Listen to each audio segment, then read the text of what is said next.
I was outside watching my oldest son ride his bike, and I had, all of a sudden, extreme chest pains. It was a small attack, so it lasted about 3 minutes. On Saturday, I had a second attack. I was actually on the table at Royal Columbian Hospital, and all of a sudden my artery, the main artery in my heart, let loose. It just broke. I just remember that the girls were over a day early, so it happened Saturday morning, whereas she would have been by herself. It was Saturday morning and I was cooking pancakes for breakfast. All of a sudden, I was down on the floor. I don't remember falling down. Got to the emergency check-in and said her name. They told me where she was, raced down to her, and there she was. Yeah, I had no indication that I was going to be hit with a stroke. I was healthy. It's just sort of a typical day at work. We were doing some trenching. I just turned around for a split second before I jumped out. The whole wall, 20-foot section of it, collapsed, came down right on top of me. The impact knocked me to the other side of the ditch, and the weight of the soil just trapped me there, and I was absolutely helpless. It's basically like getting hit by a truck.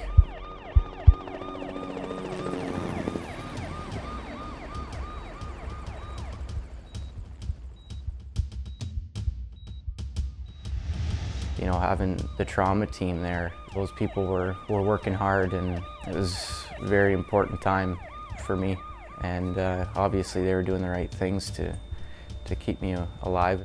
We think that a lot of preventable death happens within the first hour of trauma, and our goal is to get patients to the Royal Columbian Hospital who are multiply injured within that time period. Royal Columbian Hospital plays an absolutely critical role in our acute network here in Fraser Health. For those serious cases, be it trauma, cardiac, or neurosciences, this is our referral base. Often there's multiple services going on any one patient, especially in trauma. So we may need a neurosurgeon, we may need a cardiac surgeon or a cardiologist, and luckily for us, this all comes together at the Royal Columbian Hospital. Royal Columbian is the center of neurosurgery for Fraser Health, and Fraser Health is the biggest health region in the province, 1.6 million people. 50% of our cases here are unscheduled now, whereas when I started, it was approximately 15%, 15 to 20%. So the place runs 24 hours a day. We've been the cardiac center for the region which has grown the fastest over the last 10 years. We've actually just about tripled the care of cardiac patients in this hospital, and it's a push to get the resources up to be able to do that. Our 2 cath labs we have are running flat out 10 hours a day, and then all night and on weekends, so it's a challenge.